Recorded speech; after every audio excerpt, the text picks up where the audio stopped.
Aparte del tema económico, además, hay una serie de elementos que compartimos y que deben detonarse y sobre las cuales también tenemos que encontrar directrices a futuro.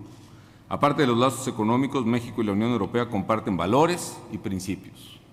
Compartimos valores como los valores de respeto al ser humano y a su dignidad, en consecuencia de respeto a los derechos humanos, valores democráticos y valores libertarios, que sin duda alguna tienen que ser la base de la construcción de un futuro de común prosperidad en el Atlántico y yo me atrevo a decir en todo el mundo. Yo creo que va a ser hora de retomar precisamente el compromiso, no solo por proclamar los valores, sino por hacerlos valer en todos aquellos lugares donde todos sabemos, qué duda cabe, que no tienen vigencia por desgracia.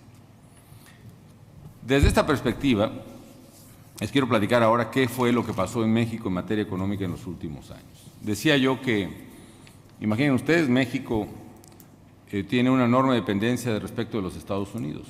Casi el 90% de nuestras exportaciones iban a Estados Unidos. Después del acuerdo con la Unión Europea, redujimos ese nivel de dependencia, póngale en un 10%, bajamos al 80%.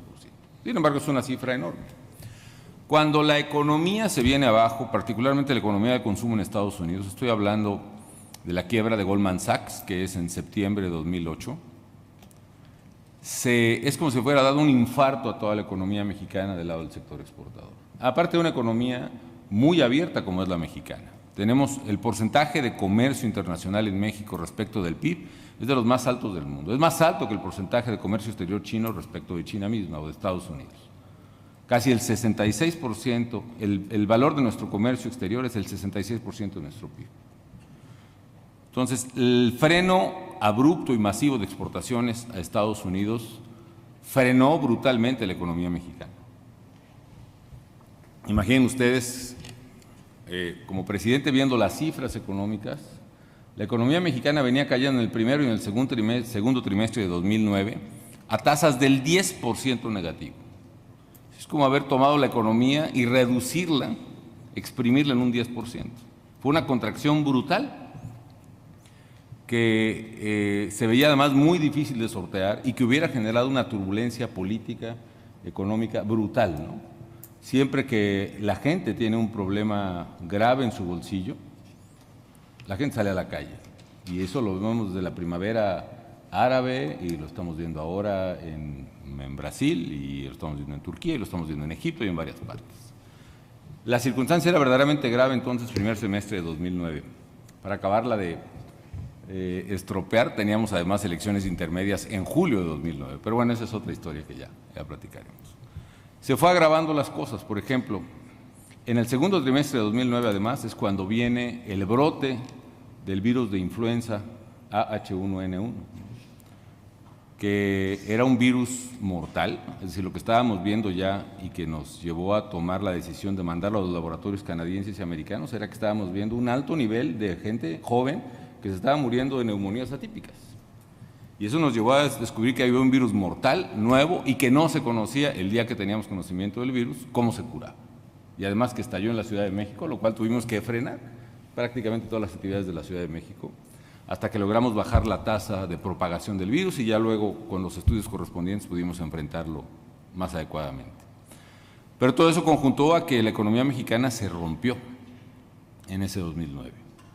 ¿Qué fue lo que hicimos? Aparte de otros líos, el 2009 se registró la peor sequía que se tenga registro en México y otras calamidades, obviamente el incremento de la violencia criminal, etcétera. ¿Qué fue lo que hicimos en el plano económico? Primero, todas las medidas contracíclicas que ustedes quieran, porque en una cosa es que se puede tener respeto a los principios macroeconómicos de estabilidad y al mismo tiempo entender que se vale tener medidas anticíclicas siempre y cuando respetes los límites de las medidas anticíclicas. ¿Qué medidas anticíclicas pusimos en marcha? Por ejemplo, el programa Oportunidades, que es diseñado en México y que se ha trasladado ya a varias sociedades, por ejemplo a Bolsa Familia en Brasil y a otras, es un programa de transferencias condicionadas mediante las cuales pagamos a la madre de familia un recurso con la condición de que lleve a los niños a la escuela y al médico. Y el dinero está en función del número de hijos que están en la escuela. Hay mamás que reciben, por ejemplo, hasta $300 al mes en el pago de oportunidad, y estamos hablando de más o menos, entonces eran 5 millones de familias, nosotros lo subimos a 7 millones de familias en medio de la crisis y aumentamos el apoyo a cada familia, porque nos interesaba crear una base de protección social justo en la recesión. Segundo, hicimos programas de empleos temporales con salarios por 3 o 6 meses para trabajos comunitarios, jornadas de operarios forestales para abrir brechas contra fuego, jornadas de trabajadores comunitarios para limpiar brechas, para limpiar zonas arqueológicas, por ejemplo, y abrirlas al turismo, etcétera. Un programa muy keynesiano, si ustedes quieren, pero de corta duración. Con los trabajadores, por ejemplo, estábamos calculando que tan solo el freno de las exportaciones a Estados Unidos nos iba a implicar perder 500,000 de puestos de trabajo en el sector exportador, básicamente automotriz y de electrodomésticos y electrónicos. ¿Qué hicimos? Llegamos a un acuerdo con los sindicatos, la mayoría de ellos, y con los trabajadores en este sentido más o menos. Si el trabajador aceptaba ganar 1/3 menos de su salario y la empresa aceptaba pagar 1/3 del salario de los trabajadores en lugar de despedirlos, el gobierno federal iba a pagar el otro tercio de su salario por 6 meses o por 3 meses, dependiendo del costo. Y con ello logramos salvar 500,000 de empleos en plena recesión. Expandimos el gasto de infraestructura todo lo que pudimos, el apoyo a vivienda lo expandimos también. Y obviamente esto implicó un aumento en el déficit público considerable, sí. Pero nosotros partimos, cosa que hizo también el gobierno de España en su momento, pero nosotros partíamos de una premisa básica. Las medidas contracíclicas, las medidas expansionistas son naturalmente temporales. Tú no puedes romper el principio casi sagrado de su temporalidad, porque convertir una medida temporal en permanente implica precisamente reventar la capacidad económica de cualquier país. Entonces, pasado ese tiempo, lo que hicimos fue, es como tener un tanque de oxígeno. Si tú te vas a bucear, tienes que tener el tiempo suficiente para regresar con ese tanque de oxígeno. Si quieres seguir buceando con ese mismo oxígeno, a lo mejor nunca vas a regresar. Te vas a meter en una caverna, tienes que estar bien consciente de que tu tanque tiene que darte para ir y para volver. Pero si te sientes tan a gusto allá abajo y crees que la mitad de tanque que te queda es para seguir adentro, pues es tu problema. Luego no vas a poder salir. Así es un poco el déficit público. Nosotros aumentamos fuertemente el déficit público en 2009 y hacia final de 2009, preparando el presupuesto de 2010, sabíamos que teníamos que diseñar una salida, una estrategia de salida para el déficit.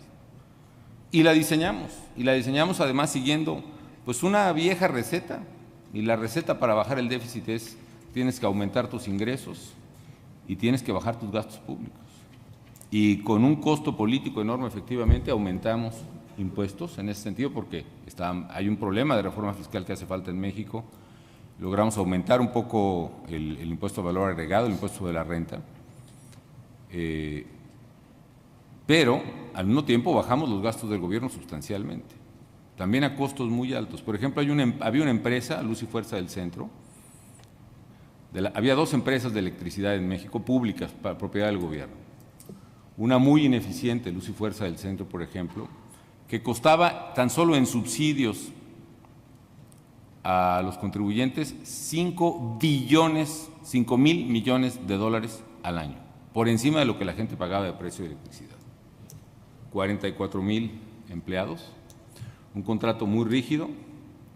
El sindicato, por ejemplo, se había opuesto al uso de computadoras en la empresa porque las computadoras atentaban contra la fuerza de trabajo. Entonces tú tenías un problema con tu electricidad, ibas a la oficina de Luz y Fuerza, y ahí entre los cientos de empleados que se veían atrás del mostrador hacías una fila para decir que tenías un problema, él te mandaba otra fila para que revisaran tu tarjeta. Efectivamente, en un archivero viejo de esas de películas de blanco y negro iban y encontraban tu tarjeta que a lápiz tenía tus consumos. Ya que arreglabas eso, te pasaban otra fila para arreglar tu contrato. En fin, era una cosa caótica brutalmente. Pero un sindicato muy poderoso, capaz de movilizar 50 o 60,000 gentes en la calle, y capaz de, sobre todo siempre, amenazar con que cortaría toda la electricidad de la Ciudad de México, la zona metropolitana y el centro del país.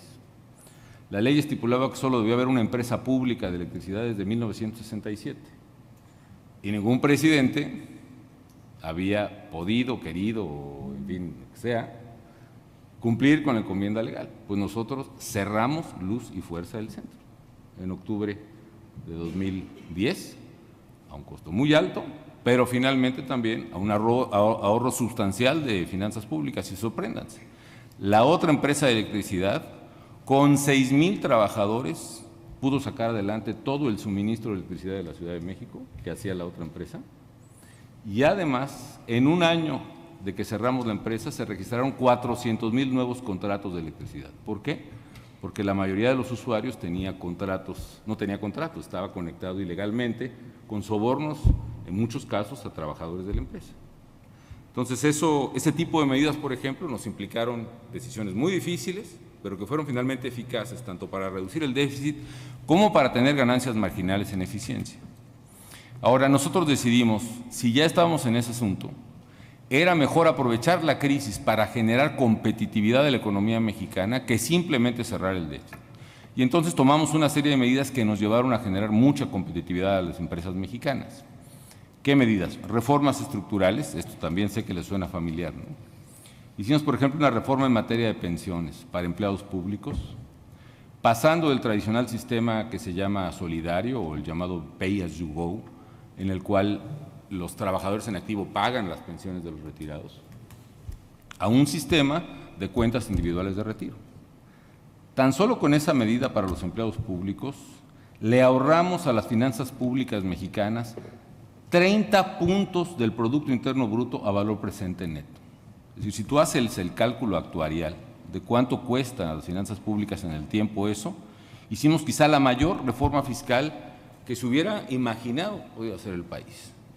Hicimos una reforma, ya mencioné la reforma tributaria, era inevitable, México tiene una recaudación muy baja en materia de impuestos al consumo, tuvimos que hacer esa reforma para no depender de los ingresos petroleros. Hicimos una reforma a Pemex, por primera vez en medio siglo, ningún presidente se había atrevido a proponer una reforma a Pemex para permitir inversiones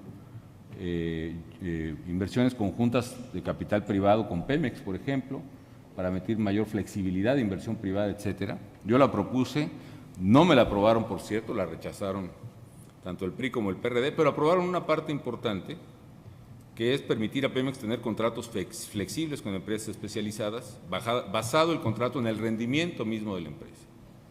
Y eso permitió que Pemex recuperara capacidad de producción y llevara la tasa de reposición de reservas naturales, de reservas probadas, del 42 al 100%. Hicimos otra reforma, ya al final de mi sexenio ciertamente, pero importante, que es una reforma laboral, que le permitió flexibilidad al mercado de trabajo y permite incorporar al trabajo a más jóvenes y a más mujeres, en fin, todas reformas estructurales.